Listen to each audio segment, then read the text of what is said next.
Hello everyone, this is the Master Victor Newsproof. We are about to start our webinar. However, there is 17 minutes before we start, so that's why let's just practice. If anybody wants to play with me before the webinar, you can tell me your username in the chat and we will play the game. If there are no one who wants, then let's let me just play against someone else. Okay, so let me fix one feature.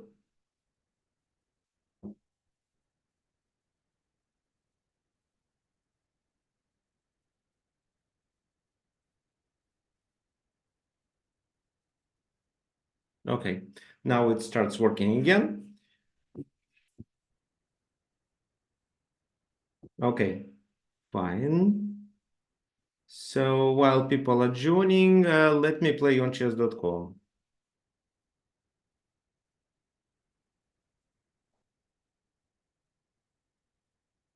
There we are. So play 3 + 2 just to warm up.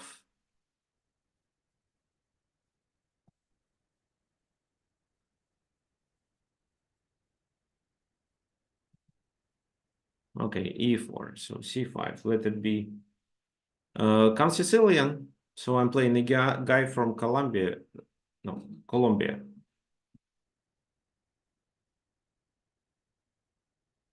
Okay, Queen c7.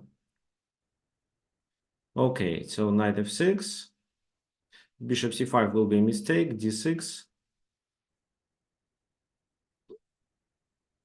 Okay, he plays a4, which is very interesting because I didn't expect it at all. Okay, knight bd7. Let's stick to the same principle. I want to take advantage of this bishop. So what now? They play f4, but without king h1, which is interesting. So what should I do?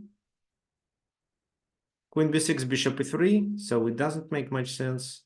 Okay, let me just play bishop e7 for a while. e5 never works. So finally he does play this move. And what now? Well, knight c5 looks still playable. d5, no, d5 doesn't make sense. Queen f3. Okay, so I understand this idea of queen f3 because he wants to initiate an attack here by doing this. Okay, let's castle first. e5 still is not working. G4, yes. Well, g5 is coming, but it's not a tragedy.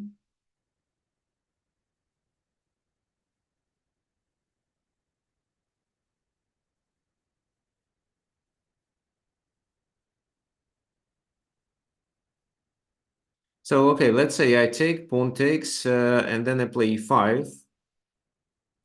Knight goes to f5.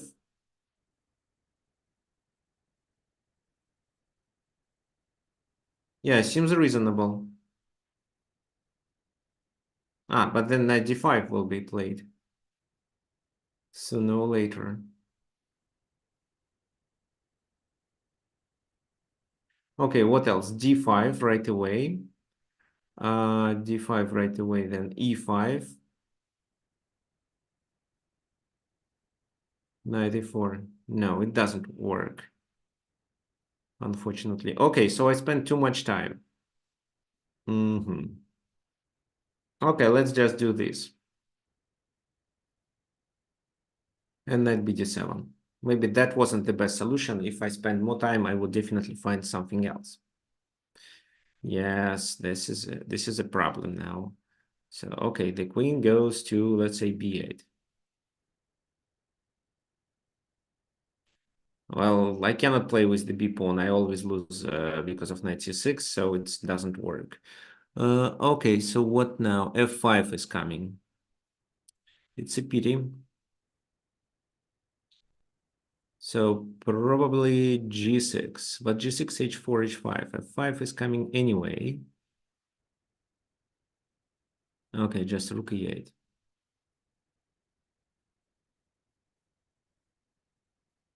g6. Okay. So h5. He cannot capture and pass on. And that's why I can take advantage of it for a while.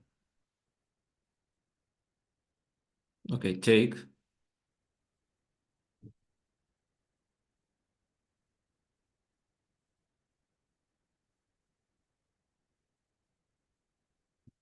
Threatening to take here. Knight d5. Interesting. Okay, let me do this.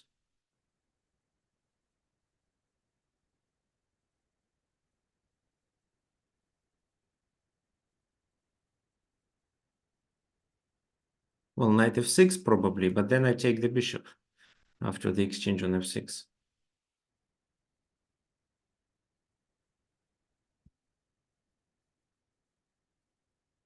You can also take on c8 at some point. Knight e7, but it doesn't work. So take. Okay, take.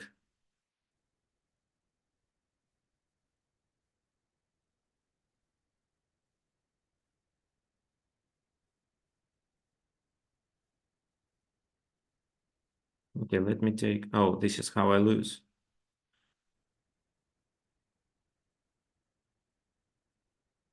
Yeah, it becomes very unpleasant now because queen f7 is coming.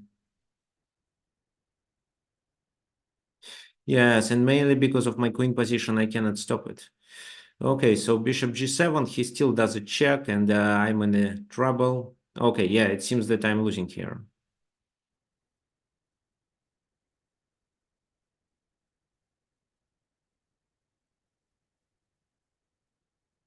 Yeah, because of this. Take here. Oh, and there is a checkmate on g7, so I cannot do anything. Well, I don't know. Let's say this.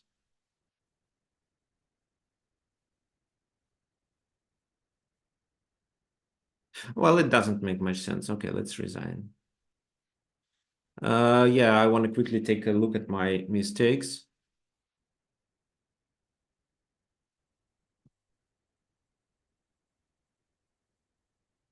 So a4, this is fine. This is a mistake. So, and what was the best move? Well, let me click on e5 right now. Well, yeah, I was considering this move. e5, knight f5. So bishop takes f5. He takes with the e pawn. And then I can play e4. So instead of exchange, I should play e4 in this position. They take, I take, bishop takes. But why it is so good? Maybe because bishop h4. No, well, I don't like it anyway. And then queen b8 is also a mistake. Yes, I realized it. Yeah, a lot of mistakes. Okay, so let me play another one. While I'm waiting for people to come to the webinar.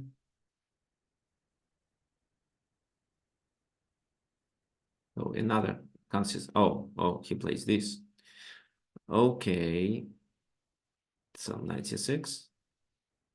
This, this, and this. So this is my new setup that I want to play against such a strategy. So bishop d6 to not fall under a tempo. Oh, c3, but I forgot how to play here. Maybe it is b5, actually. Oh, it's a5 or b6.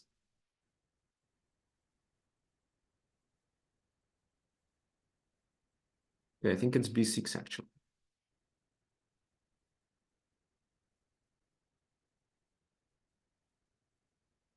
And then a5. So the key idea is to activate the bishop with this move.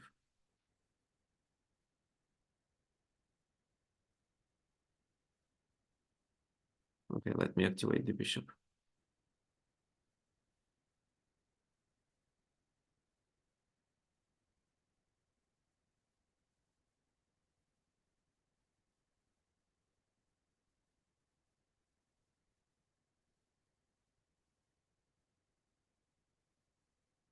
Okay. So knight g6, knight e5 with a very slow idea. Also, he's about to play rook d1, so I cannot find a good spot for the queen. So let's do this.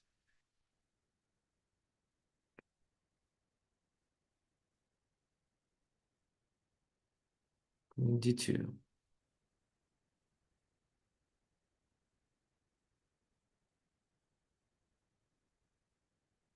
And now let's do this.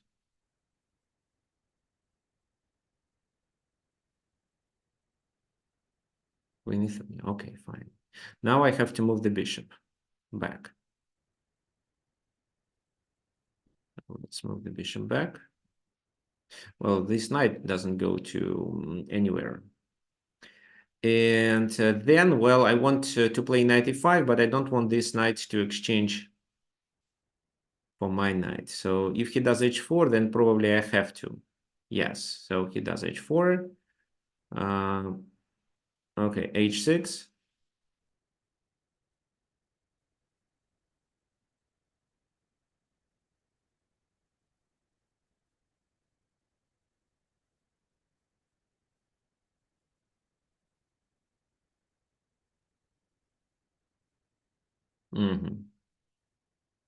So he wants to close my bishop, so looks like I have to play c4.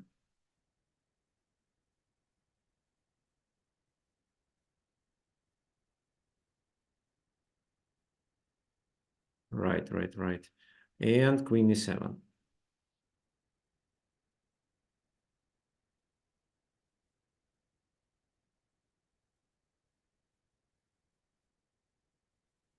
Knight e5.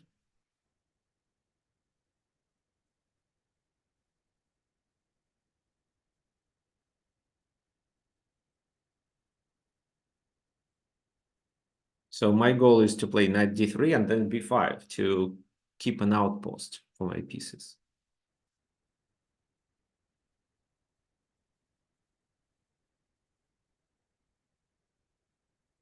So if he takes, should I take with this or should I take with my knight? I can even try rook f d8 first. Okay, he does this move. It doesn't make sense. So this.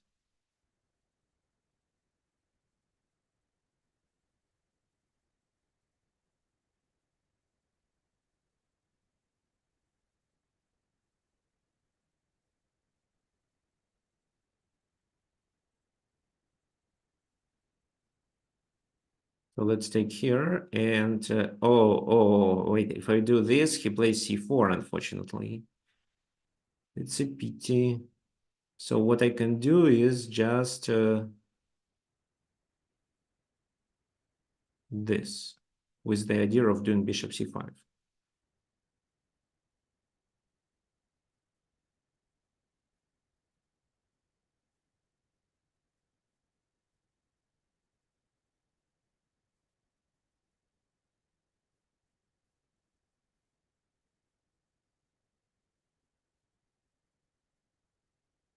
Oops, this is hanging, so I have to take first. And then let me play this move.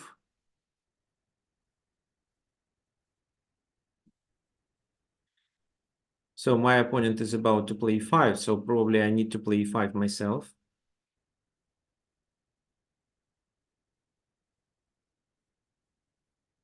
Then he can replace his knight. Well, yes, but it's definitely better than letting him playing e5.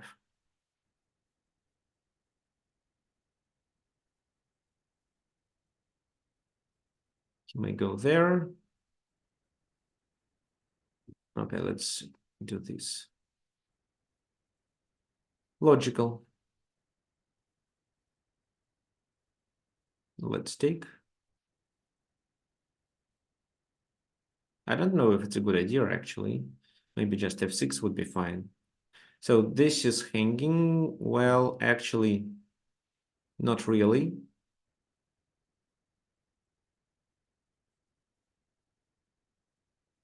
Okay, let's do this. If e3, there is d6. Should be fine.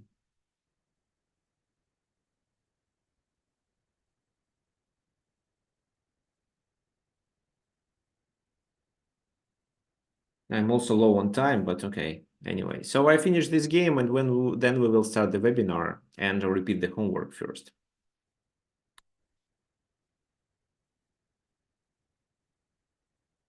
So, well, the goal, well, 94 is likely, yeah, 94 is likely to be played. So let's take here. He cannot capture it back because of the pin. So what can I do in this position? Bishop d4, no. Queen e5 doesn't make sense. F5 probably. Yeah, let's do F. No, then d6, queen e5. Well, let's just increase the pressure first.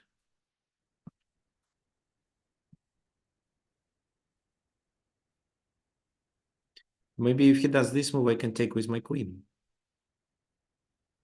Queen f3, this is logical. Queen goes here. Oops, I completely missed it. Ah, okay, let me take. No, what? Let me take here. Then here. Then let's do this.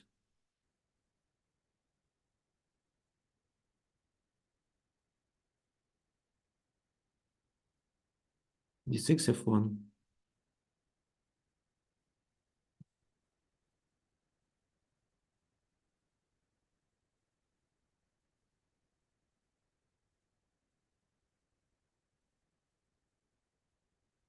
Ooh. So how should I play in this position? I don't know. Let me do this move. Well, it doesn't work, definitely.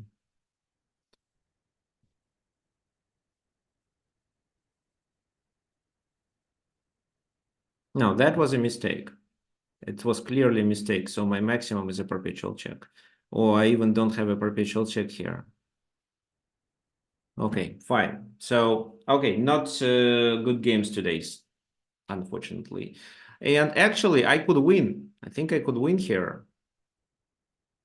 Let's check the analysis.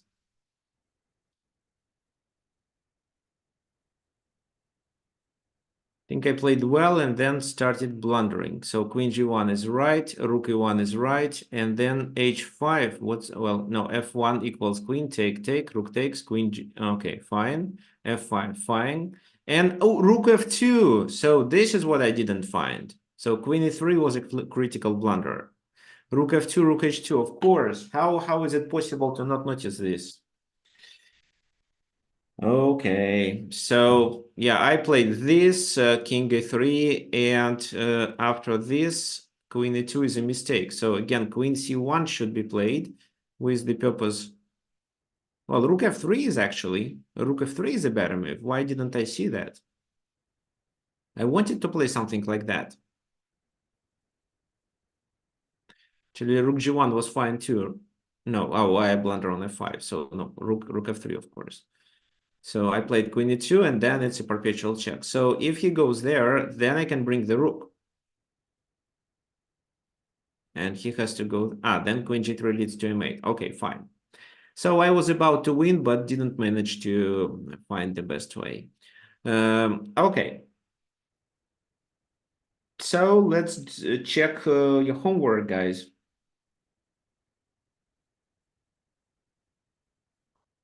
If you remember, I gave you two positions. One was this, the game fragment that Mikhail Tal played against Hans-Joachim Hecht.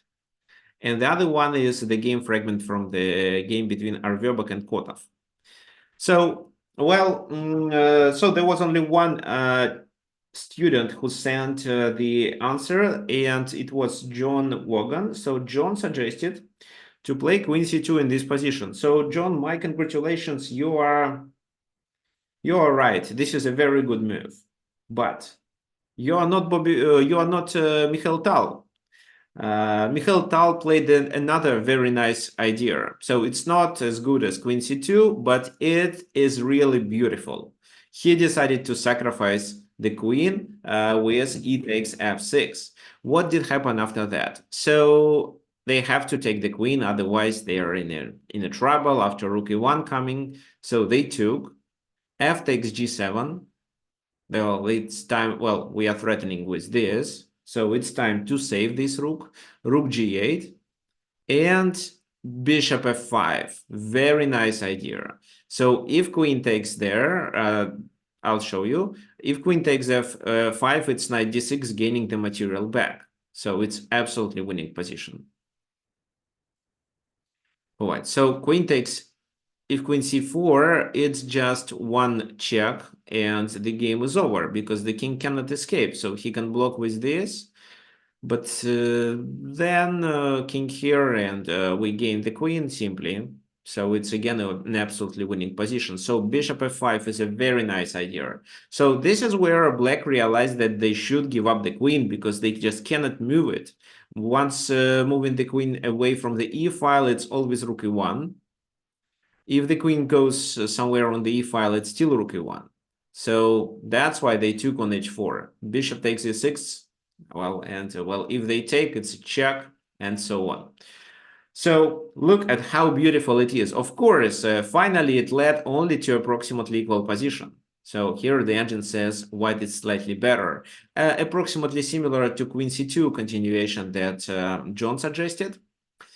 So rook g7, then g2 is hanging, so g3. Well, it's not attacking the knight, but this move is forced to play. So, and you see, maybe the black player here considered that he is attacking too many pieces simultaneously and white cannot avoid material losses, but with bishop c4 it's possible to avoid them because the bishop is attacking the bishop and the rook is no longer hanging, and if bishop takes here and knight takes on c4, and so white saves his pieces. So this is what happened. The bishop is better than the knight, and the pawn structure for white is better than for black. However, black has one extra pawn, but all these pawns are isolated. So similar, I mean, just a3 and c4 stops it. However, I don't think that we need to play c4. We definitely need a3, but we'd better keep this square available for the bishop to attack the enemy pieces and pawns. Well, white finally won the game, but from this point, it's slightly better for white only. So I don't think we will continue working on this example. Just look again. So instead of just a queen c2 retreat, which is very logical, I agree. So yeah, safeguards the queen with multiple threats, bishop f5 and knight d6. Yeah, I agree. So for example, b takes c4, after which bishop f5 works really well, queen e5, and they lose the queen, for example. Well, after queen c2, they can capture on h4. We have to deliver a check and take this, and then it's slightly better for white only.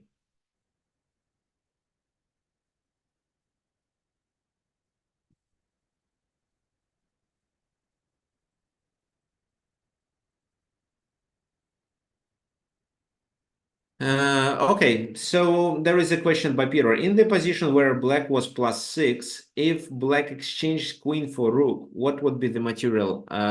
Okay, so where black is +6? Here.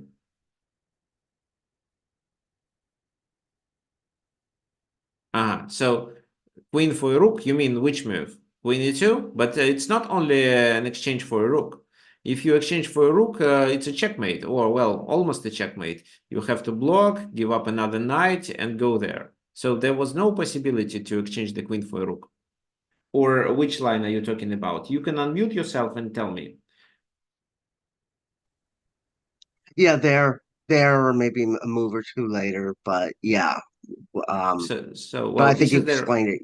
You explained it. Yeah, so the point is that they just cannot move their queen away from the e file, and keeping and exchanging the queen for a rook means the other rook joins the game and the king is in the danger. So there was no possible to initiate this exchange actually.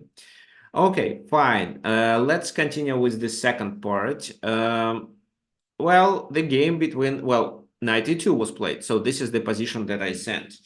And well, some of you can be familiar with this position. It is It is in my course on ChessWorld. The course is called, they call this, it's power up visualization. So this is the course where I go through this position. And well, again, here John was right, but didn't finish his line to the very end. Queen h3, king takes h3, rook h6, king g4, knight f6, king goes there. So here John says that knight g4, but if you play knight g4, you have to calculate some extra variations, and then you have to evaluate them. So for example, knight takes f4, how to play, because the king is about to escape after that. If, let's say, we continue with this, they play this move. So if you take, they escape. But you can play this move, and then rook f8 leads to a checkmate. So rook g8 doesn't work. Rook f8, wait a sec. Well, I'm saying that knight f4, rook g8, rook g8, knight h5, this. Okay, there was a possibility to save, to avoid a checkmate by doing a queen sacrifice. So now rook f8 doesn't work because of king g4, so you have to take this. And then king takes on g4, and you have bishop f4, and they lose on g2. So this is how you get a winning position, but you have to calculate it. So knight g4, knight f4. Well, doing rook f8, for example, wouldn't work this time. And then he escapes. So instead, in the game, it was knight d7 played. So if he escapes, it's a checkmate. Rook g8, rook f6. So that's why he wants to push the rook forward to let the king hide behind.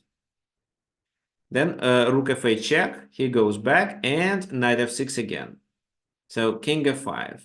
Well, this is where he played, well, it was very close to a 40 moves time control. That's why Black decided just to make a few moves, just to repeat the position and get closer to the 40 moves control, where extra time is added. But actually, he needed to take on d5. King g4, knight f6. Well, maybe even he didn't. So they repeated the position several times, and finally he took on g5. What now? Well, king g5 was played in the game, but what else can be played? Because now black is threatening to move the bishop back. Then maybe, okay, then knight goes back. And then knight g4, right. So if queen d6, rook d6, and in this position, bishop goes there, and this is a winning position. So white avoided a checkmate, but gave up a piece. If king takes, then it's a rook f7 with the idea of this very nice checkmate. So what can stop it? Bishop h4. Rook g6, king goes to h5, which is the only square. And so not knight f6, but rook f to g7, threatening with this checkmate. What they can do to stop it, this definitely doesn't work because we can take and then we can still move the knight to f6 and threaten with this. So knight g3, for example, rook g3, and we are still threatening to do something like that. So knight f6, yeah, this is what actually happened. King went to h4, and this. They finally played this move here, and now they have to sacrifice the queen because we are threatening with a mate as well as to take the queen. So this is how the game ended. But actually, I see that knight g4 is also a very good idea. So here, John was absolutely correct. And queen h3, of course, was a very attractive tactical strike, which was very nice. So let's talk about our topic today. Today we are going to start with the bishop's superiority. So, okay, so Clifford already left our meeting. Okay, so we're expecting more people to join us soon. So what do you guys know about bishops? So yeah, Peter is absolutely correct. Bishops are better in open positions and knights are better in closed positions. However, most of the positions become more open once we come closer to the end game. That's why it's better to keep the bishop rather than the knight to the very end of the game, where you can take advantage of the bishop's power.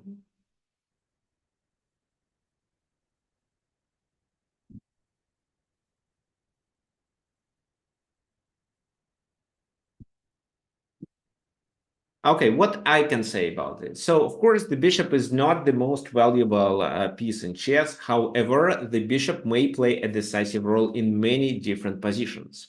So, what is the bishop's power? Well, first of all, you should understand that the bishop is a long-range piece, and the bishop can gain tempi. Also, the bishop can hold several pawns on the same diagonal. Also, very often we may sacrifice the bishop in order to ruin the enemy king's pawn cover. Well, in the endgame, the bishop is usually better than the knight when because the positions are typically more open. And the bishops are usually really good when it comes to an outside passed pawn. So especially bishop playing against a knight, when the player with the bishop has an outside passed pawn. So the knight has to be to tie his knight to that pawn or the king maybe, and you can do something else on the other side of the board. However, if it's the endgame where there are no pawns on one side and there are only pawns on the king side, for example, the knight can be better than a bishop. Also, an outpost. I mean, the bishop standing in the center and defended by the pawn very often can be stronger than even a rook. Also, you know about the bishop, the fianchetto, which means that the bishop is developed to g2 or b2, which means that such a bishop can attack from a distance. And this g2 bishop is very dangerous. That's why nowadays people with d4 prefer to play London, but Catalan is actually more promising. So with this bishop on g2, they can initiate a long-term pressure on b7.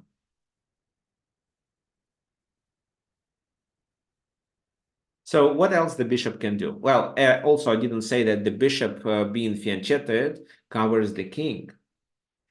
Uh, so the bishop can participate in some tactics, create pins, make forks, discover it, and X-ray attacks.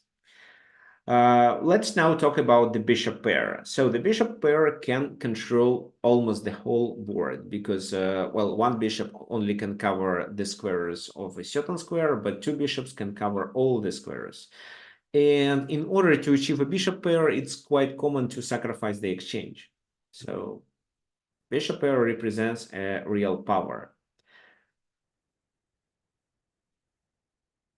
Okay, so actually, Bobby Fischer was really good with bishops. Today we have his game, and we're gonna start first with this. What else I wanted to tell you? Okay, Peter asks, what's the numerical system to use bishops for knights? Actually, what is your for all the pieces? What do you All the pieces, generally? right. What do you use? So, Like, okay, let because I me say put.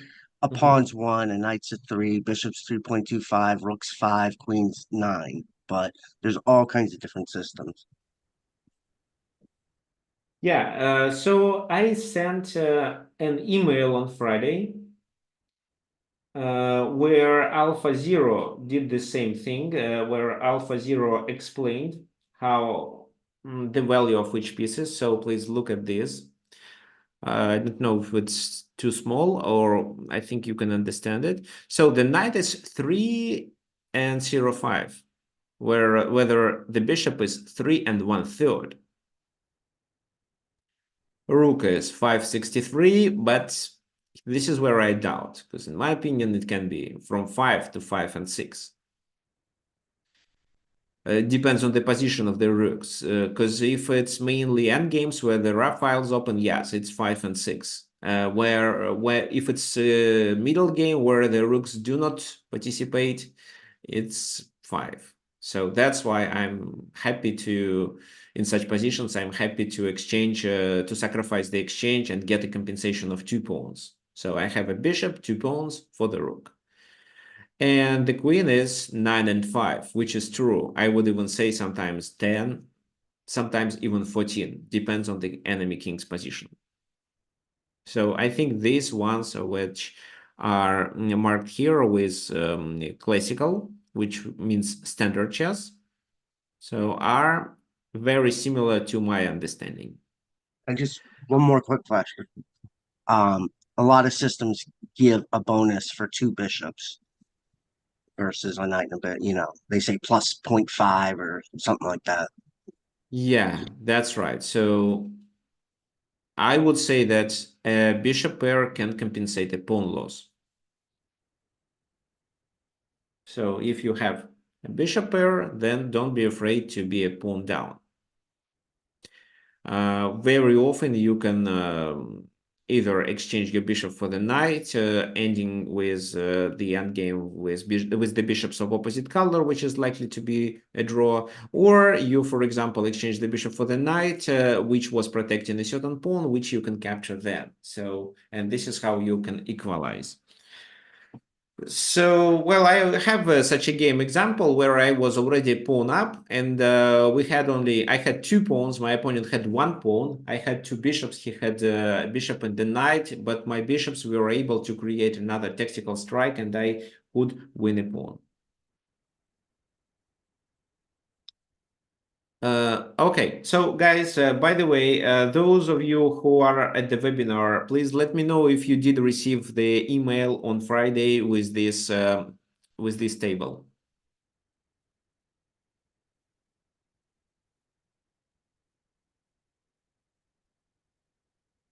If anybody received it. No, okay. Well, you can type in the chat, and only the answers when I ask you about the concrete position can be sent like direct messages to not let other people to see the answer and consider this option rather than what they originally had in mind. Okay, fine. Let's start. So what do you think about this position? Let me make a first move. Rook e5. Rook e5 was played, so black to move. What do you think about this position? Who is better and why? Bobby Fischer was playing against Mark Taimanov.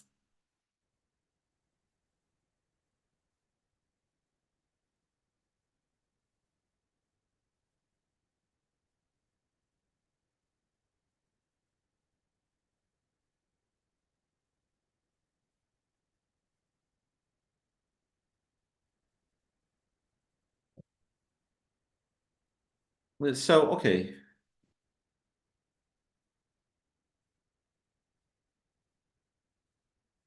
So I agree. By the first glance, it seems that white is better. But how much white is better? And is this enough to play for a win? Well, yeah, the bishop is definitely better than the knight, which is a bit abstracted. However, the position is simple enough to say that if black plays properly, the game is likely to end in a draw. So there is not enough attacking resource for white to win the game. So what did happen?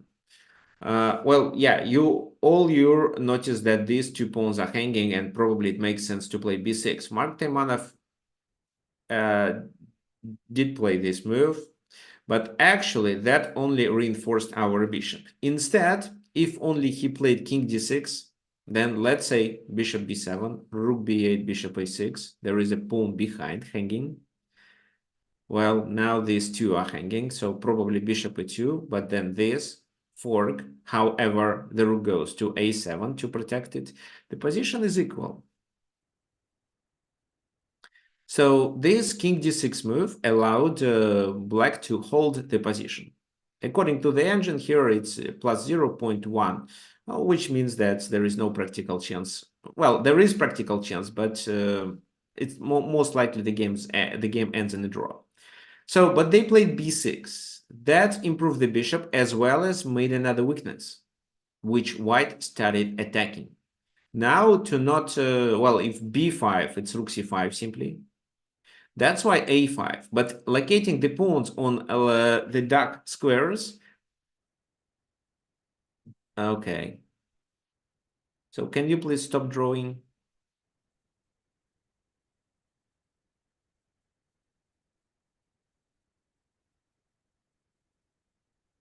Thank you. So, but locating the bishop, locating the pawns on dark squares means that the bishop can operate through the light squares.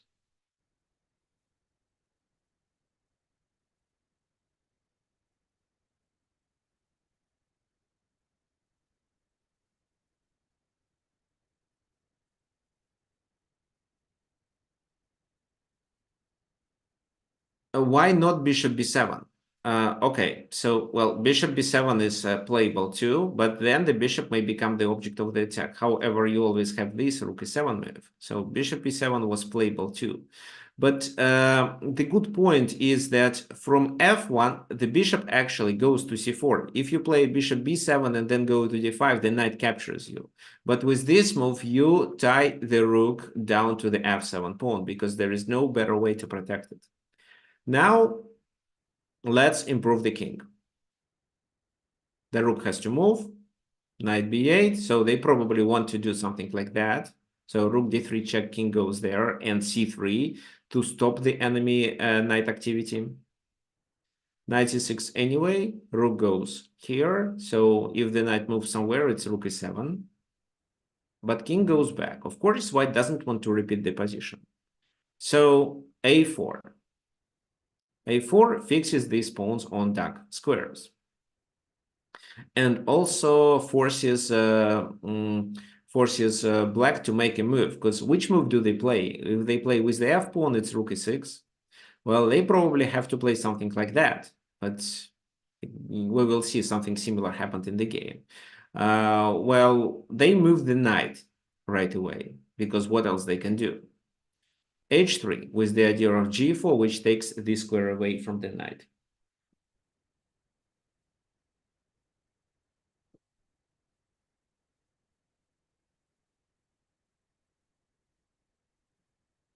Well, no, well, as for going back for bishop b7 and bishop c4, well, bishop c4 is definitely better because now the rook is tied down to this pawn. And once they move it, it's always rook e6 and the rook invades the enemy camp. Yes, it's possible to play f6, but once f6 is played, the rook enters. So let's say here you play f6. Let me play this. So where does the king go? To d7 or to where? To d7, for example. Okay, then I'll try to invade the enemy camp with my king. Maybe through e4 was better, actually.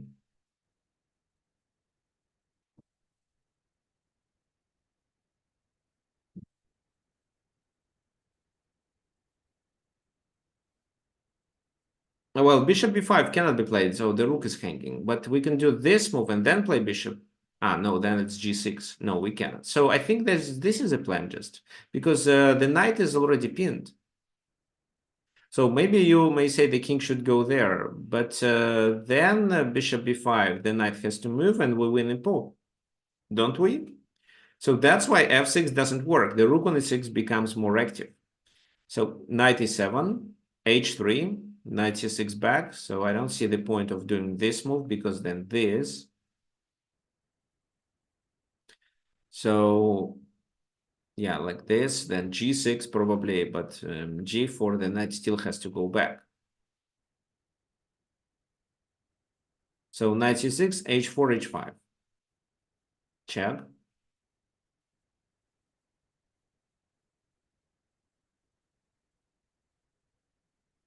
Okay, so for those who would like to record, actually there will be a recording, and tomorrow on Monday, I'm going to send you the email with recording as well as with the homework. And there also will be some summary about the webinar. So please wait for tomorrow. I don't think that you need to record it. So King C7, Rook attacks the pawn, and how to play in this position. So Taimanov played a F5 move, weakening this square, but G6 is his alternative, because if he plays something like that, it is a blunder. Now this is hanging twice. So G6, let's talk about G6. What would you do in this position? There is no tactical strike to initiate right away, but which strategical moves would you play here to obtain some advantage?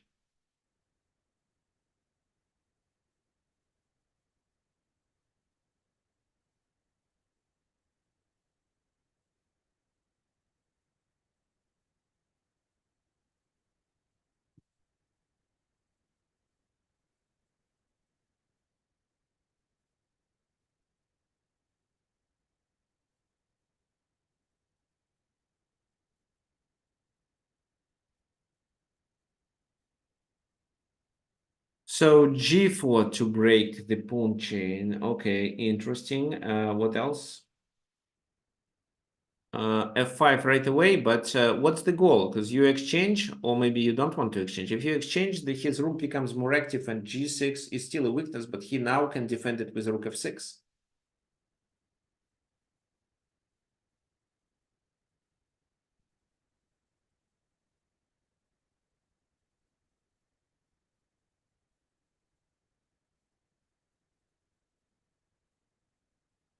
So, any suggestions? Oh, actually.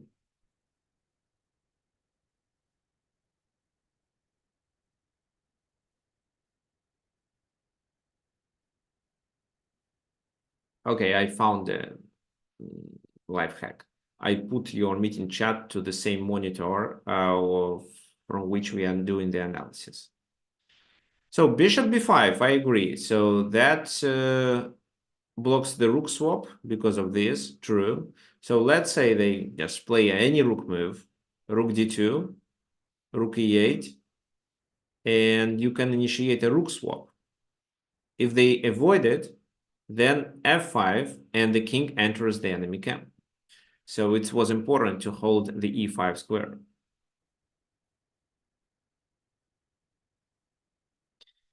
Well, okay, so there was another suggestion. Maybe with rook g5, you could win 3 pawns for the bishop. But no, 3 pawns doesn't... the bishop is better than 3 pawns.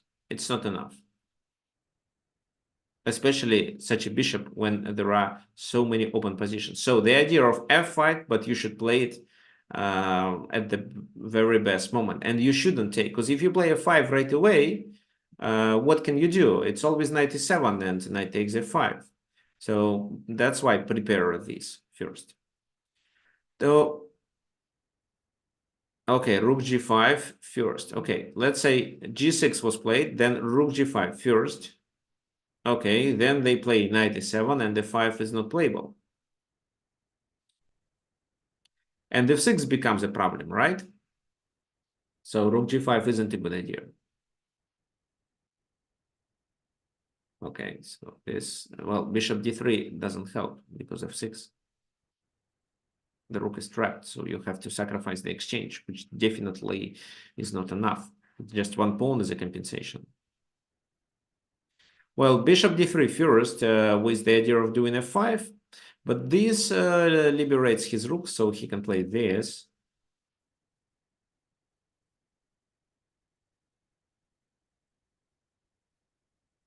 And after f5, knight e7, rook e5. So no, it doesn't make sense. G6 is vulnerable. So let's say, okay, I just put the rook back, and after a take, this is a check, and then I can defend with knight e7 as well as with rook f6. So let's say king here, rook f6, rook g5, knight e7. So I'm still able to hold the position. No, well, after a g6, it makes sense to play this, and then f5 with king f4, like I suggested. In the game, it was f5, but we know that this move weakens e6. So rook d2, rook f6, rook e2, king d7. Now just a waiting move. G6 was played, bishop b5, creating a pin, rook d6, and king e2. Why this was played? In order to exchange the rooks. Because there was no other way to play for win in this position, Bobby Fischer decided to swap the rooks. King d3, knight e7. Let's talk about this position illegal. What do you think now? Is white more winning than he was at the very beginning? Or the game can still end in a draw in case if black plays properly?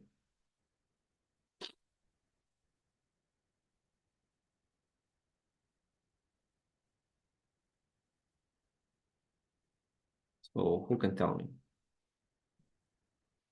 Well, okay, John, thank you for your suggestion. Yes, I think this is the plan, but it's not so obvious as you wrote.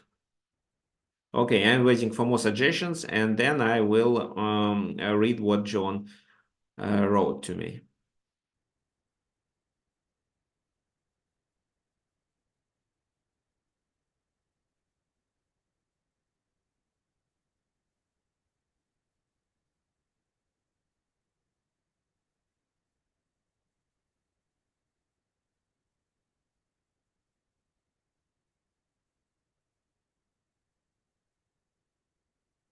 So yeah, there is a good point. So black can always give up his knight for the last pawn, and it's because of that it's not easy to win. That's right. Okay, there is also another comment.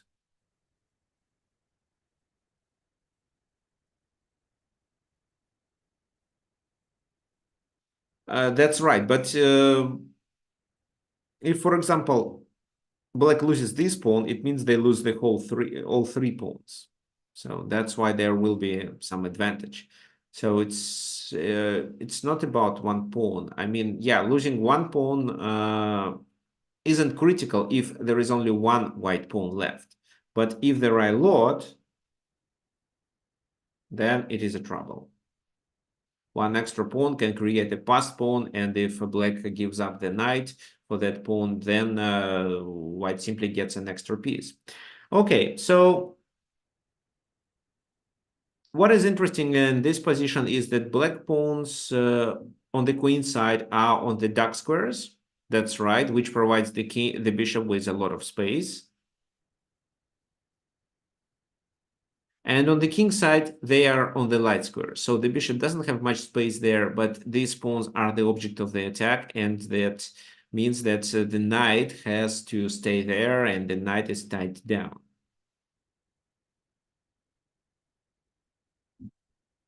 So if these pawns were located, let's say this, I think the game would end in a draw. But the main task was for black would be to prevent the white king from invasion. So what did happen? Let me show you. Bishop e8, definitely to what Paul and John suggested. Yes, there are Zugzwang ideas too. And the king invades. King's task is to invade the queen side. However, it's not so easy. So bishop checks, of course. Now the king may go to c4, king goes to c6, another check. The king goes to b7, king goes to b5. So everything looks perfect. Now there is a trap, but bishop c6. Well, this trap is actually a checkmate. So if you play a random move, then he will even lose the game. King goes to c7 and bishop d5. So this time, in case of this, the king goes to a6. And there will be Zugzwang ideas.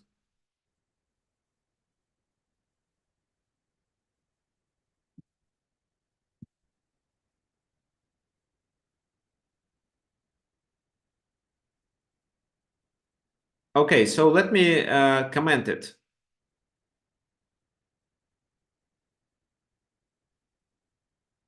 A little. So first of all, about the pawns located on the dark squares and on the light squares. So what does it mean? So how black should locate their pawns, on light squares or on dark squares? So there is no certain answer in such a position when the knight fights against the bishop. But there are a few things that you should remember dealing with them. Well, it does make sense to restrict the bishops, and it makes sense to locate some of your pawns on the light squares to restrict the bishop. But at the same time, you should understand that, let's say it's, I don't know, the pawn on f7, g6, and h5. It means that you always have to protect the weakness, which is f7 in that case. So if you see your king is on e6 somewhere, or you see there is another pawn barrier that the enemy king cannot go through, then yes, it does make sense to... It doesn't make sense to... it does make sense to locate some of your pawns on light squares. Otherwise, locate them on the dark squares, but prevent the enemy pieces invasion. Okay, yes, it's just it's the game between Fischer and Taimanov. As for the checkmate, so let's say bishop takes g6, knight d6, attacking this king and covering the c4 square, so he cannot escape.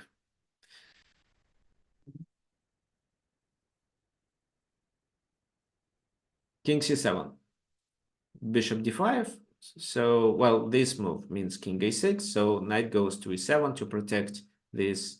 The bishop goes back, king goes to b7, and how to win? Looks like we are stuck. In case of bishop e8, it's knight c8 with a mating threat. So what do you think white should do?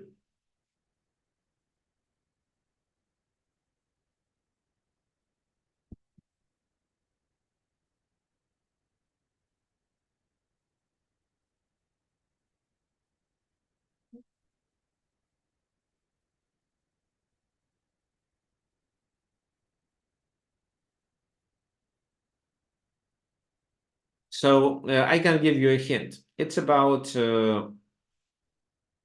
it's about the invasion, of course.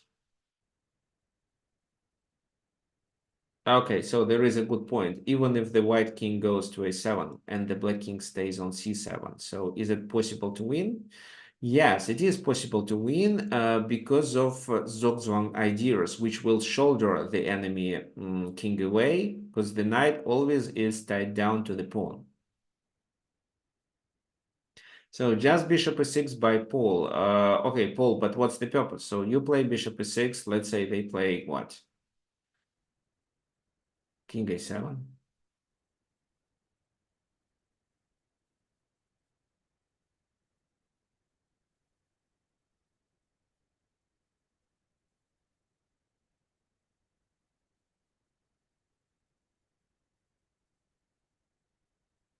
Okay, so no suggestions. This is fine. It's really hard to find this exact idea. Okay, so just wait a sec. Something went wrong with my monitor. Okay, now it's back, and we will Just make a continue. quick comment. White has two waiting moves with c4 and b3, and potentially could play b4. Yeah, well, before exchanges too many pawns. But okay, so let's say you want to try b3. King a7. c4. King b7. So, and the king is trapped. So now once I play this, knight a7 is a mating threat too. And looks like white is about to lose. So maybe bishop e6 only stops it. But bishop a6, just king a7, this is a draw. So you have to play these moves to avoid checkmate. Okay, so yes, there are two waiting moves, but by locating these two pawns on light squares, you of course trap the king, which is important, but you also stop your bishop from maneuvering. And The key idea was to relocate the bishop to this diagonal. So they played bishop b3. Actually, they could also play bishop c4, but the problem of this move, I mean, of the move bishop c4 could be that the king is now trapped. So, for example, well, it's still fine, I think, because knight c8, bishop d5 check. Yeah, so bishop c4 was playable too, but they played bishop b3. It's much safer. King a7, bishop d1, king b7, bishop f3.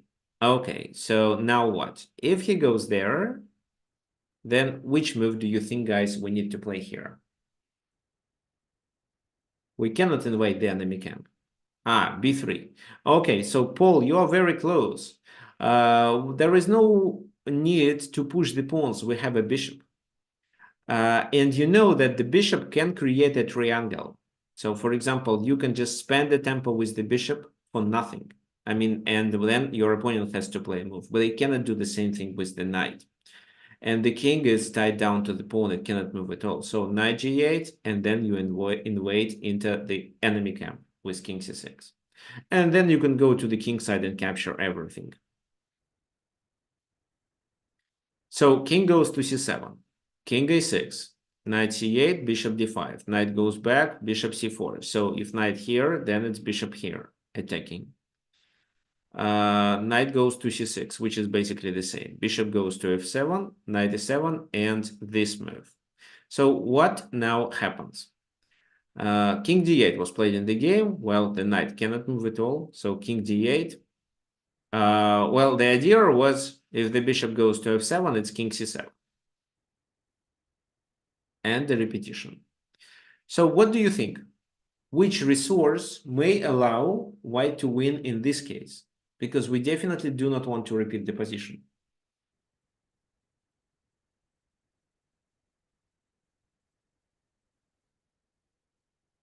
Yeah, thanks, guys. You are right.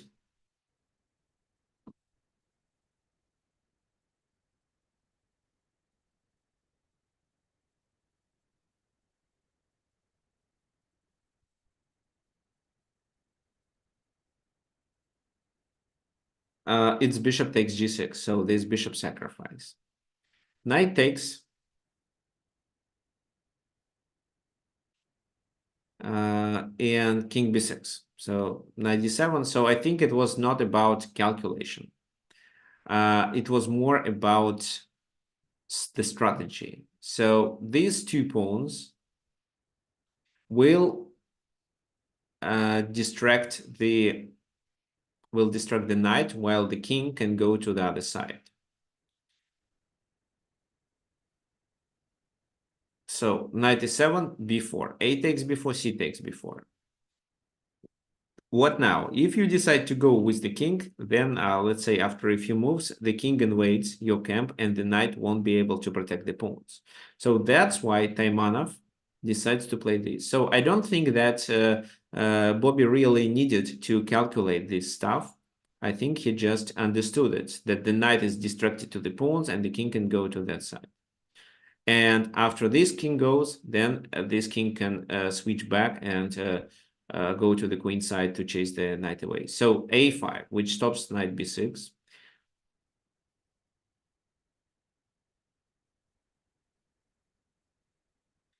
Knight d6 and b5.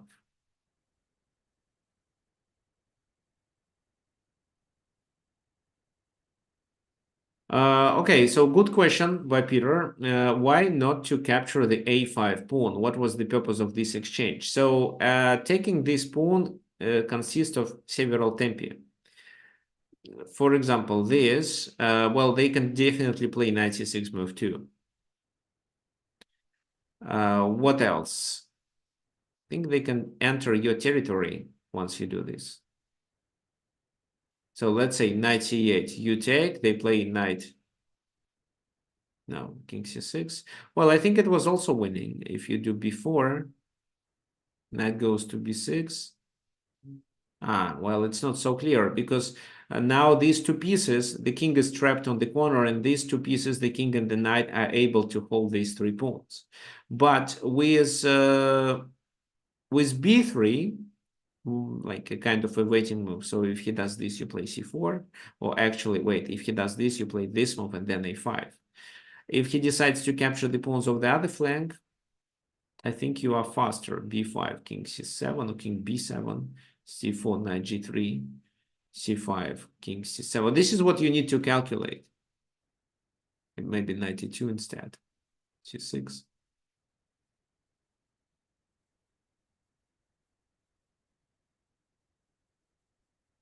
So b6, this, and yes, white is winning. Let's say king. If the king doesn't take, it's a winning position. So it's basically the same. Right, so it was possible to capture that pawn too. But then a lot of calculation would be required. Here, two pawns are enough to distract the knight. So they played knight e4 to capture on g3, but after king b6, black realized that it's too late because this, and it's over. So there is no way for the king to for the knight to stop the a pawn. So king c8 was played, king c6 now, because there are several things threatening. For example, in knight g3 case, it's this threatening with a7, after which the pawn is promoted without any problems.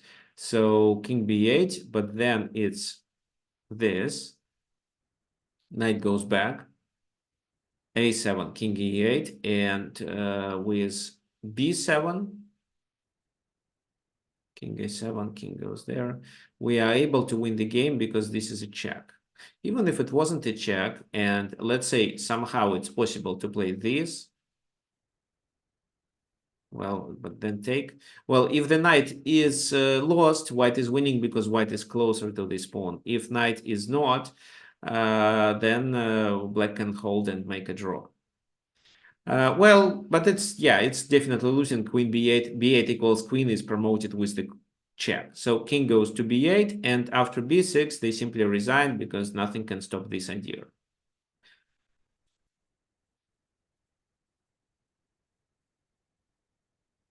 So, okay, so for those who want to join the next webinar by entering a Zoom meeting, I want you to register.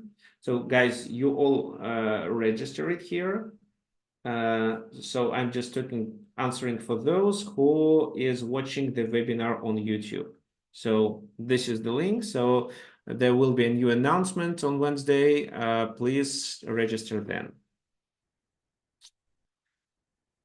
Okay, fine. So let's move on and continue with the next example. So here the bishop was better than a knight in the open position. So the position was relatively open. And the key idea was to enter the enemy side, the enemy camp with this.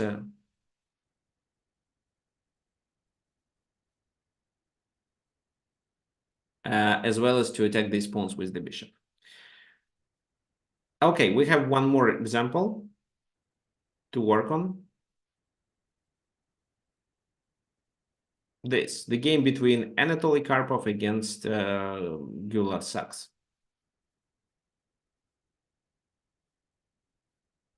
So white to move, what would you do?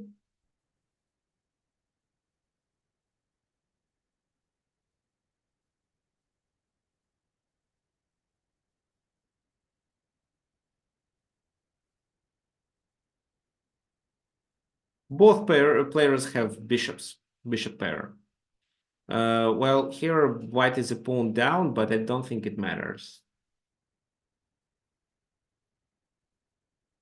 Both e4 and d5 pawns are weak.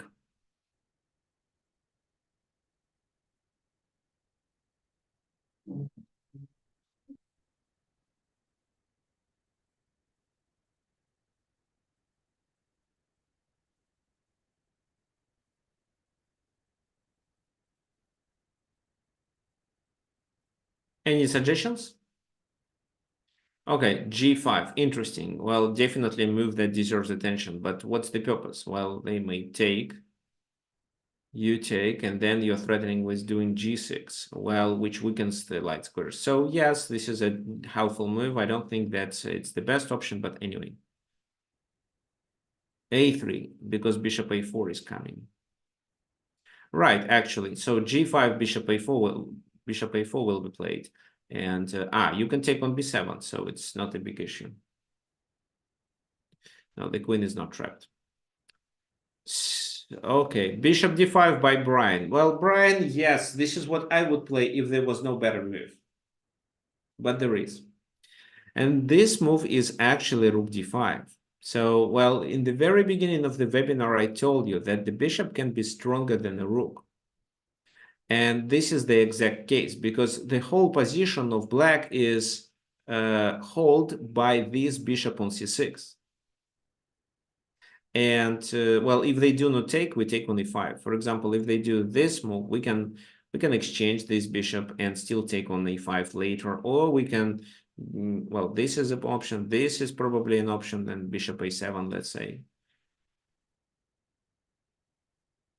So we are happy if they take, because then the king is in the trouble. Their king is in the trouble.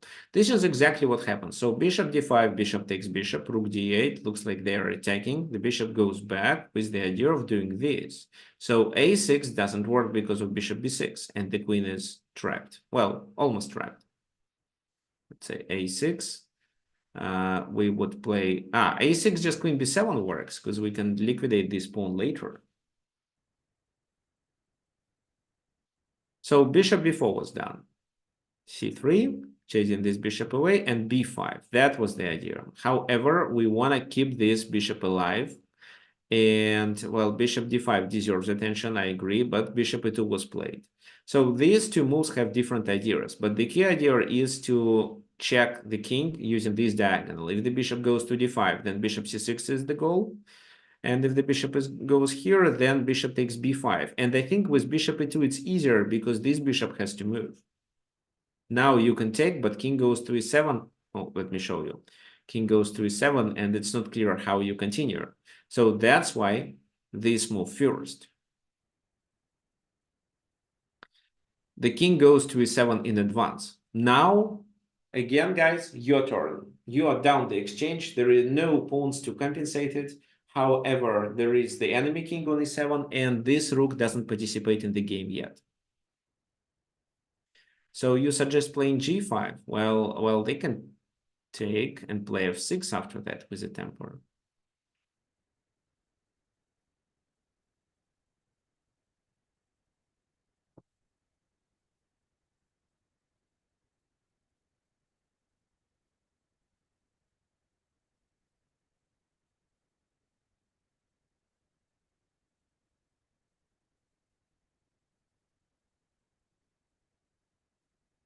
So any suggestions instead?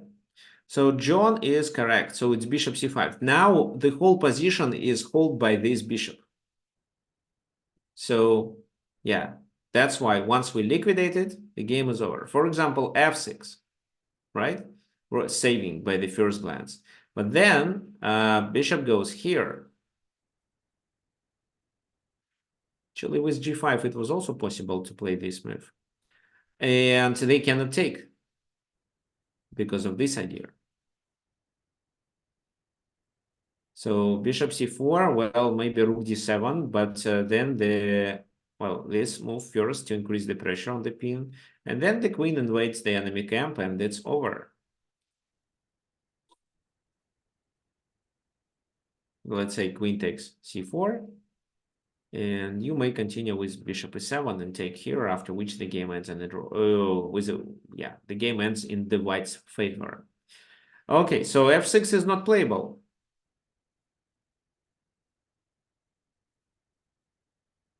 Yes, Peter. So in the original position, king b1 or a3 is too slow.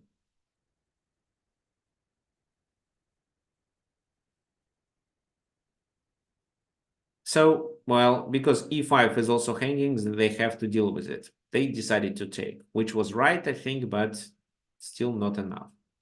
Intermediate check, and then we take. So white is still down the exchange. No pawns to compensate it. Queen c7, trying to exchange. Otherwise, that would lead to a checkmate.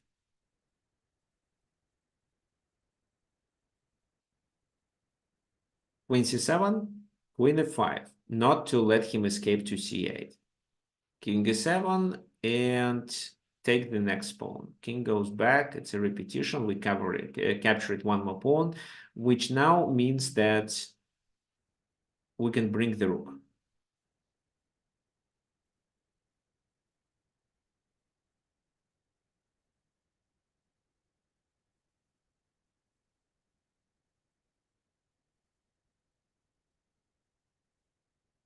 Rook goes to d6. Yeah, rook e1. So rook goes to d6. And now bishop c4, which stops rook e6 move. So king goes there and bishop takes b5. So now we have one pawn, but what is more important, we have a strong attack.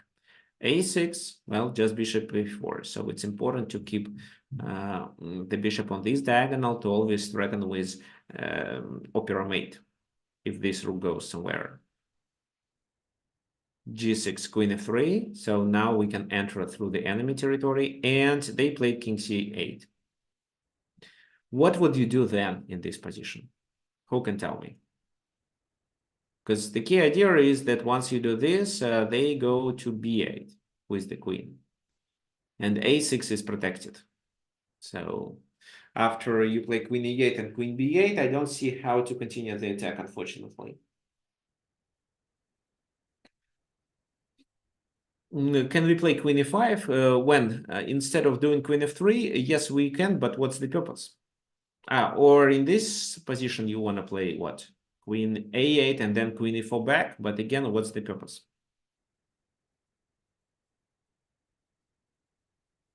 Okay, so guys, I'm waiting for other suggestions.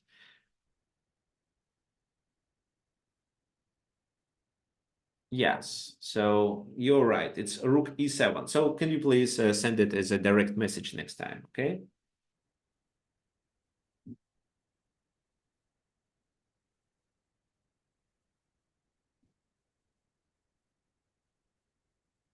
So rook e7, absolutely right.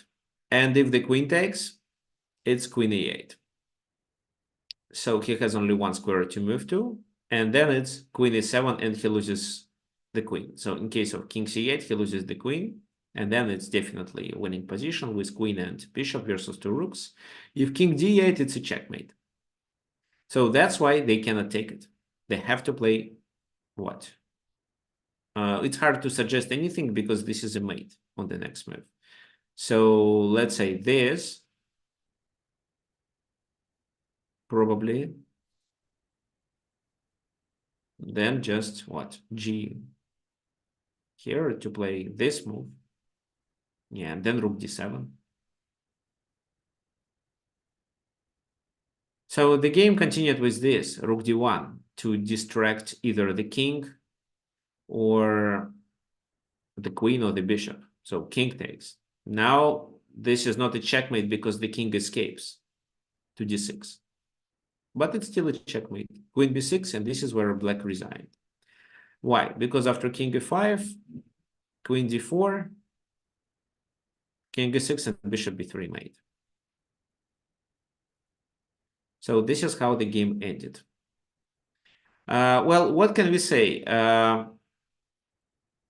So the bishop can be stronger than the rook in case if the bishop participates in something really important. In this case, it was an attack. And the key idea was that it's not possible to cover the squares that this bishop is attacking. I mean, it was possible to cover some of them, but not all of them. And with the coordination of three pieces, the bishop became more valuable than a rook, especially such a rook that is on f8. If that rook was, let's say, somewhere here or here, then black was able to stop to hold the position. But with the passive piece, it wasn't enough. Okay, fine. So what we're gonna do then? Let's continue. So first of all, for those who want to support our webinars, you can donate using this link. So it's really easy. You click donate, then you enter the amount you want to donate.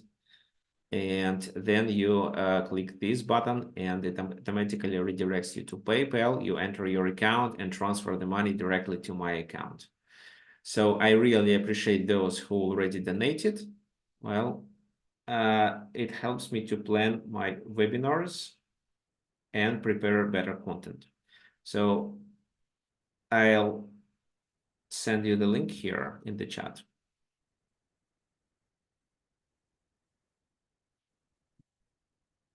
Okay, now let's continue. What we're gonna do right away? Right away, we're gonna play the game. From which position? Yeah, good point. I think I'll give you some attacking chances. So you're going to play from this position. That was a game fragment. Garry Kasparov was playing against Alexander Grishchuk, and he had a bishop pair and one extra pawns. And well, of course, this pawn is hanging, but somehow Garry initiated the attack on the Grishchuk's king, and I want you to almost repeat the same thing. So let me know those who want to play.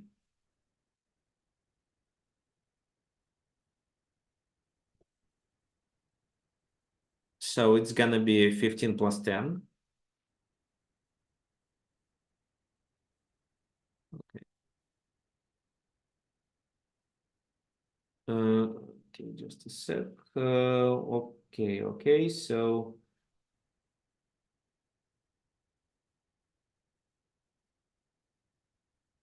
so 15 plus 10 custom. Here 15 plus 10, then fin. Then I enter this. I play with black pieces and let it be Peter. Who else wants? Okay, fine. The challenge is sent to Peter. Parallax. Yeah, once Peter accepts it, we're gonna play the game.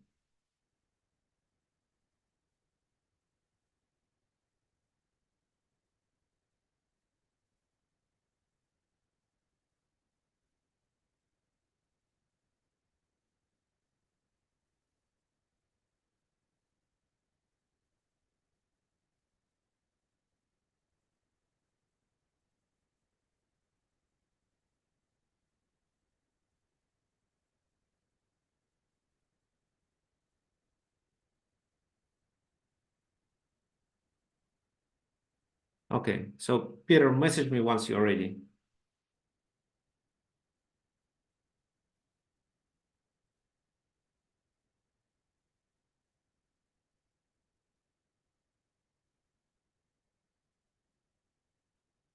Okay. So yeah, let's make a few moves and then I'll challenge Parallax.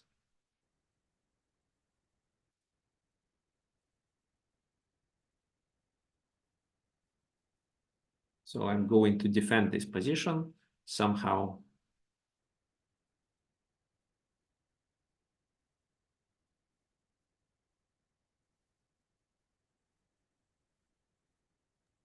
Can I think about it for a little bit or like No, it gives you about 40 seconds, I think.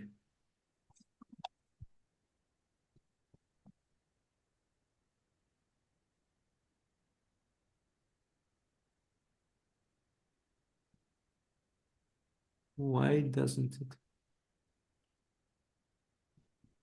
oh my God. No.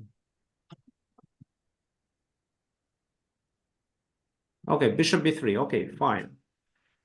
But no, it's not fine. I just take the knight, the bishop then.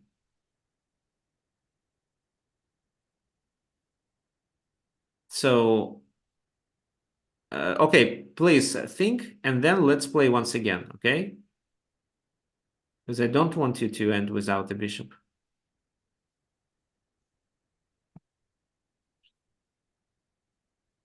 So for some reason it doesn't work for me. What's going on? Let me check. Maybe I need to refresh the page. Okay, so custom from a position 15 plus 10, then fin, then this. Then I play with black, and then I select their opponent.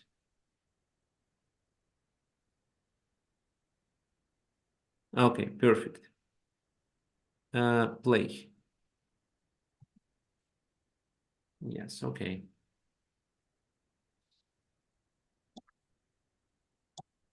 Yeah, I just need to start a few games and make a few moves, and then I will let other people join it.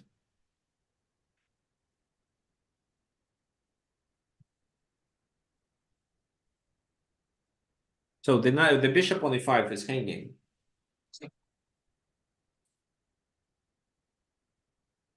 Okay, interesting. Looks like I don't have much choice here, right? So I have to take. And then king h6. But a4 is still vulnerable. Okay, let me start a new game. So custom.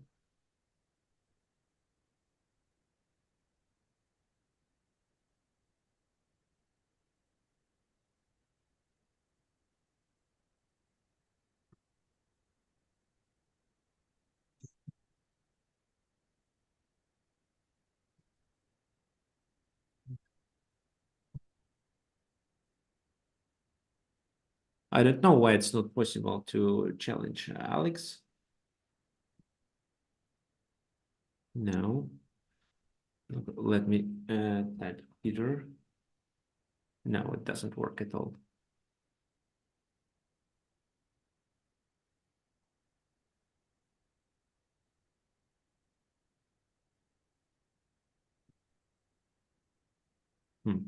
Okay.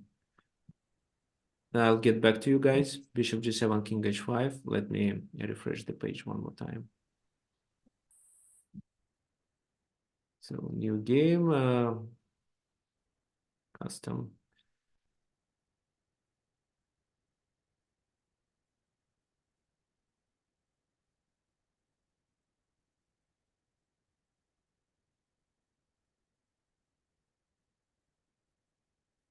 So Alex, I don't know why I cannot enter your username here and it doesn't show you.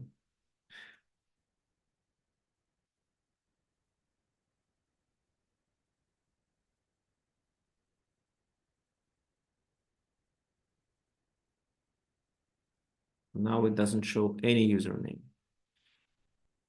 Okay, no.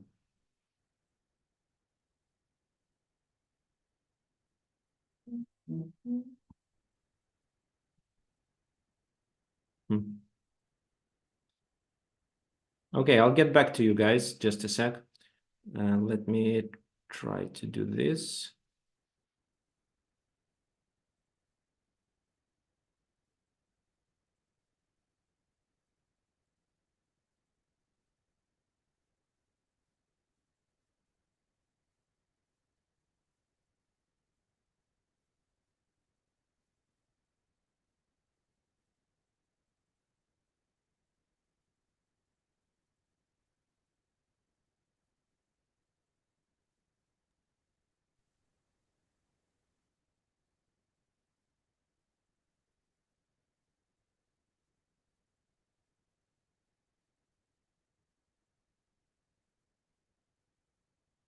Okay, so Peter, I think that John wants to checkmate my king. I don't see how, but I think so. Okay, so let me make a few moves with Peter. So Alex, please let me know if this link works for you or not.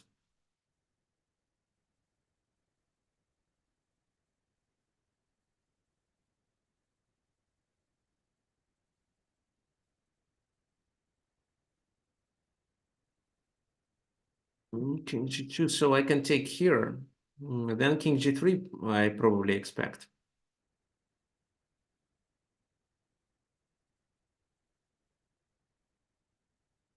Well, let me take anyway.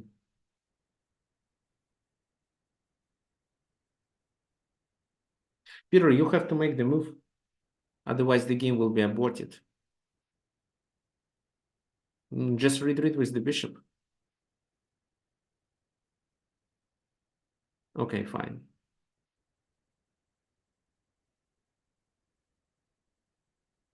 But then I take here.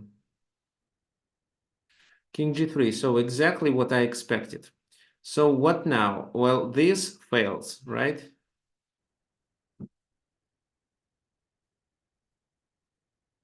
Bishop f5, rook d6.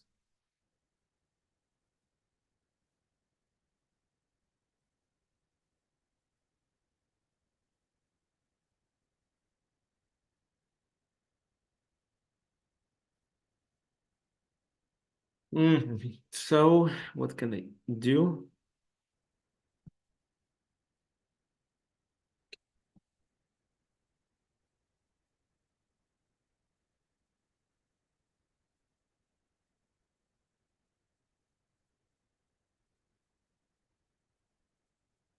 Wait, just a sec, guys. There is something wrong with my monitor. Just a second.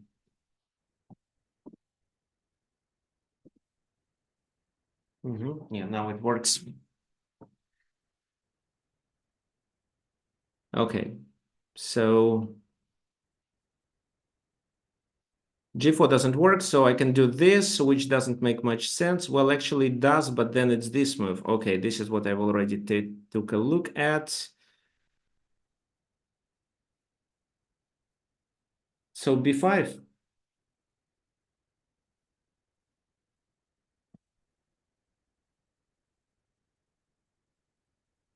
Oh, okay.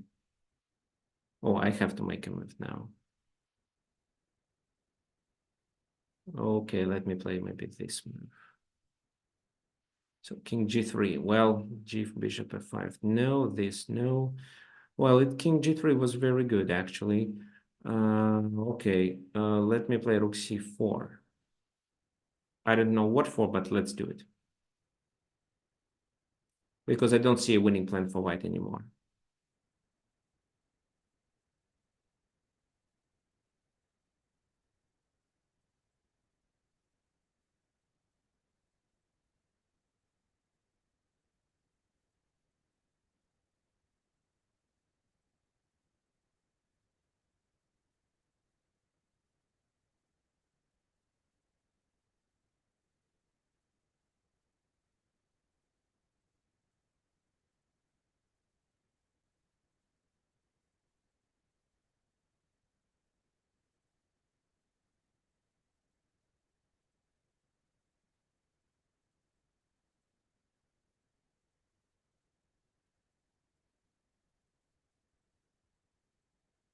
Hmm.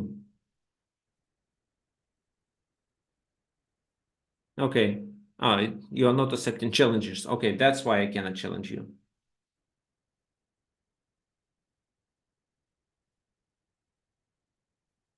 No, well, it shouldn't be 3 minutes. It should be 15 plus 10. With 3 minutes, I lose.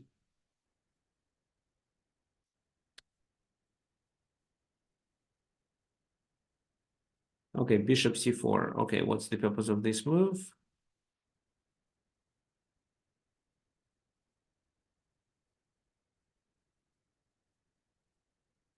Are you challenging me from which position? From the standard position? No, it doesn't make sense.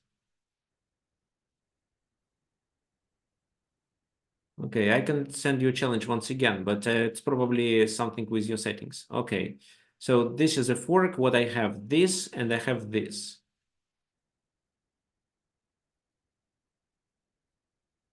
So let it be this move.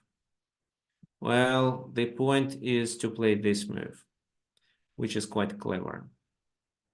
Well, what can I do? I can play bishop somewhere to let the king escape.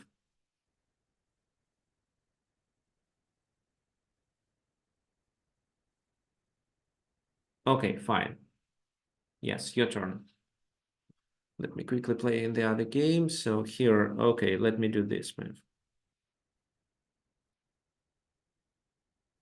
So you need to play the move within 40 seconds, remember. Bishop e6. Well, okay, fine, but it leads to a mass exchange.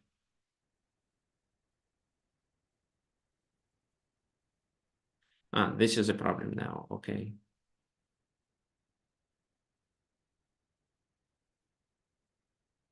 Let me take this.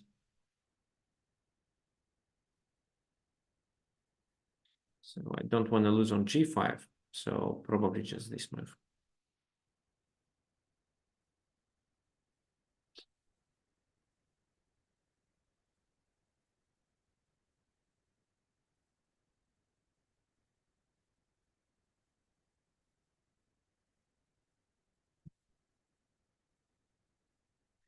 Okay, looks like we have to draw the game. Rook h6 is now coming, so I have to repeat. Okay, this move, threatening to take with a check. King f5, rook b6. Oh, okay, got it. So now rook b5 check is very unpleasant. I want to play g4, but I cannot. Okay.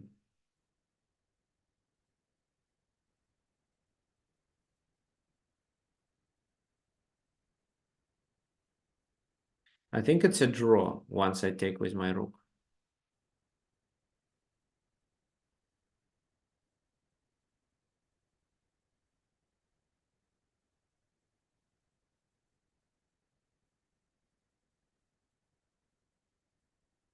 So what's the winning plan? Oh, well, this is a draw.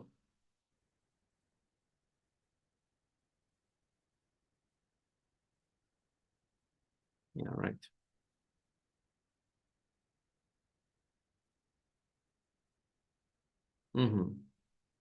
Well, John has real chances to play for a win, but I don't know how yet. But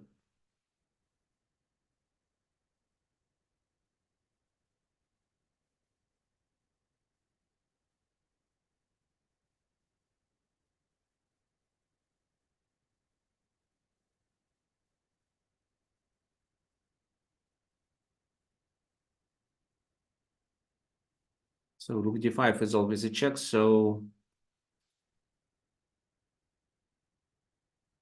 okay, let me play rook a5. Oops. Oh yeah, it's just a loss. Okay, it was a draw, but I somehow managed to lose it.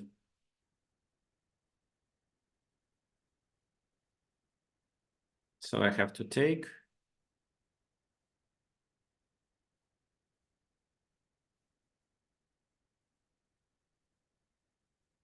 Now let me come closer to the pawn and take it. So where to move the king?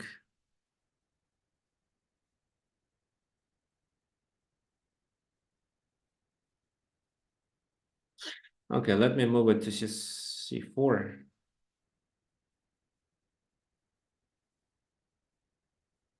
Right. So this is a threat again.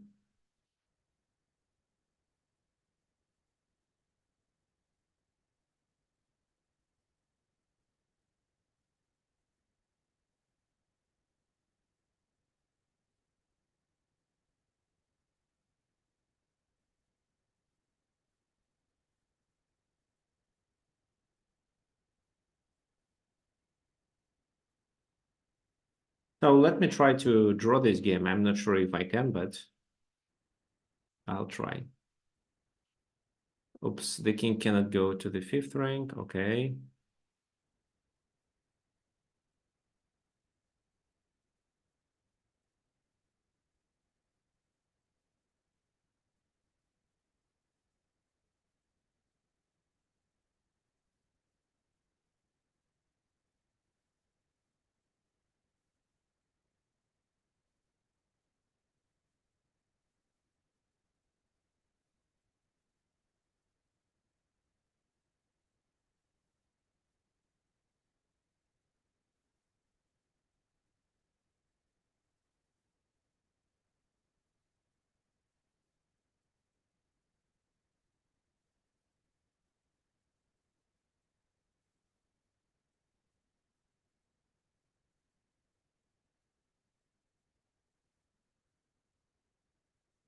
King c3. So what's the goal? Bishop d2, rook d5.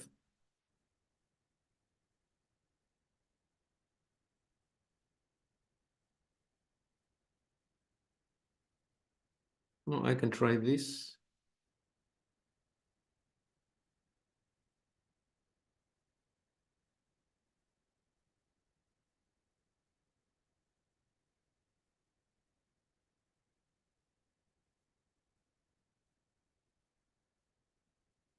Okay.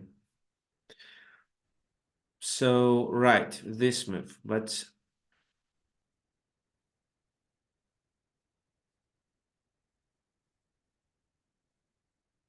oh, I know.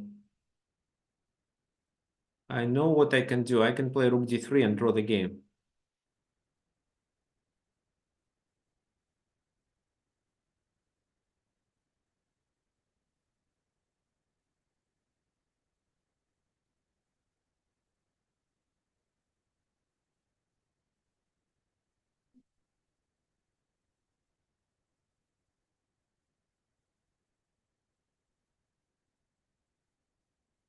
So exchanging pieces wasn't a good idea, guys, in this strategy. So, John, I think this is a draw because the rook exchange is forced. And once we are done with it, I don't think you have any chances. So, yeah, fine. Okay, let's go back. Let's go back to our game example, and I will show you how these two bishops are dangerous when it comes to an attack on the king. So, yeah, take a look on the board. What did Bishop c3, of course, to retreat? So it was knight c5 played. So why not rook takes a4?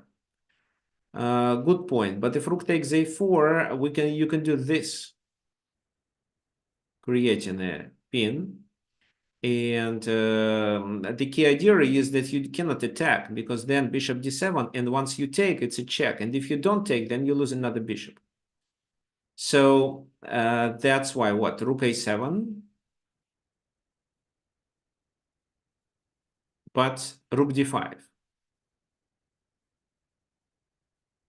And after, let's say, bishop here, you can take on g5 and get another pawn and expose the king.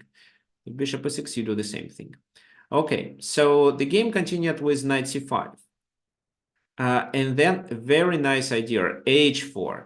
Not to exchange the pawn, but just get rid of this pawn. So g takes h4 and a5. What is the idea of a5? Well, so to make the knight the object of the attack. So b takes a5, rook d5, double attack. Of course, they save. They save the knight with this position. But after bishop d4, look at this knight on the edge.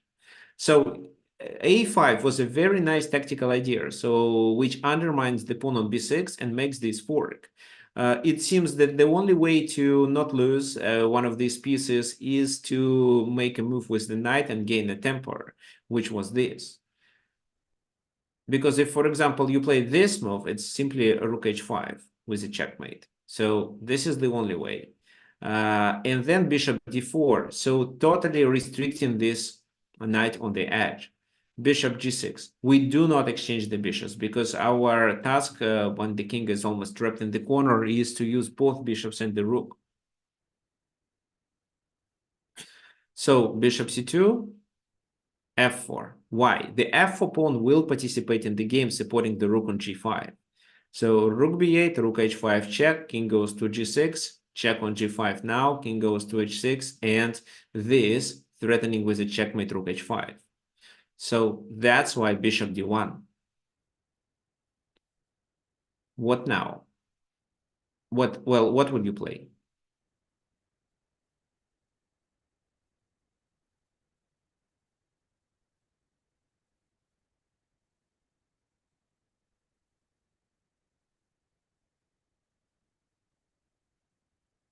So it seems that something like bishop f6 is required. Well, Gary played king h2, the move which didn't make any sense, actually. I don't know, maybe he just did not know how exactly to play and wanted to take time and think while his opponent is thinking. So rook goes there, and then he does this.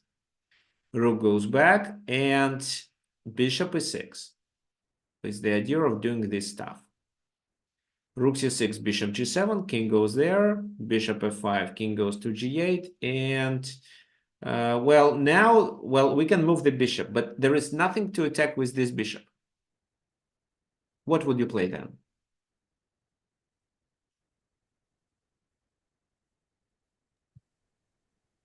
Why not bishop to c3 to win the You pawn? want to capture a useless pawn?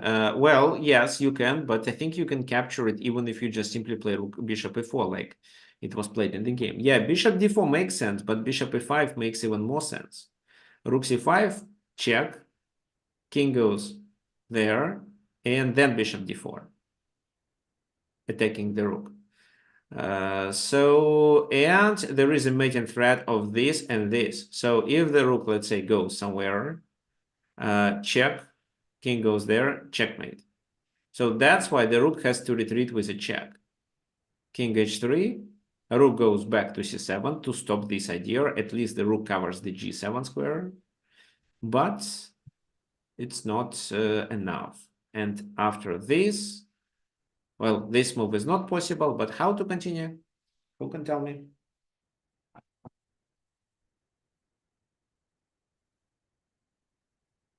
To threaten the checkmate.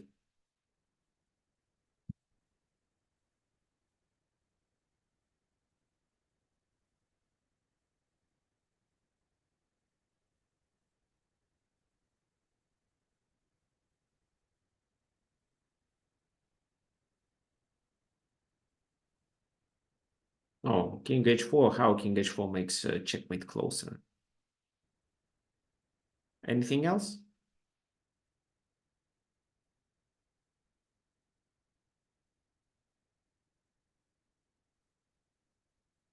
Rook g6. King h4 and rook g6 with a checkmate. Okay, king h4. Well, yes, king h4 works, so they have to give up a bishop, I think. Or maybe they have... Yeah, that works. So the idea is that now king h7 is playable because, well, but you can take the rook at least, so it's winning. And you can just take on f3 first in this position. Right, king h4 works. It works, but rook g8 was played instead, which works too, because this is a checkmate. And doing this stuff doesn't work because then this is a checkmate. These pieces are completely useless. Well, this is not a checkmate. The king goes there, but then bishop g6. This is how a checkmate is delivered. So actually, after rook g8, Grishchuk resigned. So let's take a look at this fragment once again. So bishop c3, knight c5, h4, getting rid of this, and a5. So very nice. And then rook d5, forking. After which, in order to save pieces, knight a4 has to be played, which allows us to trap the knight and continue doing the attack with f4 and rook to g5. Fine, we are almost done for today, so let me show you the homework. No, it's not. This is the homework. So for the homework, I give you these two positions where first, in the first one, the task is to find a winning plan for black. Black is almost winning, and mainly because they have a dark squared bishop. And the second one is a bit more complicated. So here you have to make a move to get a decisive advantage and then illustrate how you take advantage of this decisive advantage. So how do you finish the game in your favor? Okay, fine. If you have any suggestions regarding the topic for the next webinar, you can message me. Also, once again, if you want to support my webinars, there is a link for you, so you can use it to send a donation directly to my PayPal account. I can copy the link here once again. So for those who wants to play against me. So guys, yes, you can play, but on the next webinar and in the form of a simul. So this is how you can donate, just clicking on the button and then clicking the PayPal and entering your PayPal account. Okay, so this is my profile. I'll copy it. So those of you who are not, well, you can send me a friend request. It makes our communication easier. Also, there is a group where I publish announcements. It's Chess Lance. So it's here, for example, take advantage of your bishop. There was an announcement here. And we are actually looking for a volunteer for this group to play this, to play the tournaments. Maybe do some moderation if needed. Okay. Oh, and one more thing, my email for you, if you want to suggest any topics for future webinars, if you have any questions regarding private lessons or just any suggestions. You can send a letter at tricksofchess@gmail.com. So I have some ideas regarding the topic of the next webinar. So maybe the webinar after that, I'll definitely appreciate your suggestions. So there is a webinar about two rooks versus queen. So there I illustrate that the rooks are better than the queen when it comes to passed pawns, stopping the passed pawns or promoting pawns. But the queen is better than two rooks when the enemy king is exposed. Okay, thank you for joining the event today. I hope to see everyone next Sunday. If there are no questions, we will finish for today. Okay, fine. So see you guys. Bye-bye.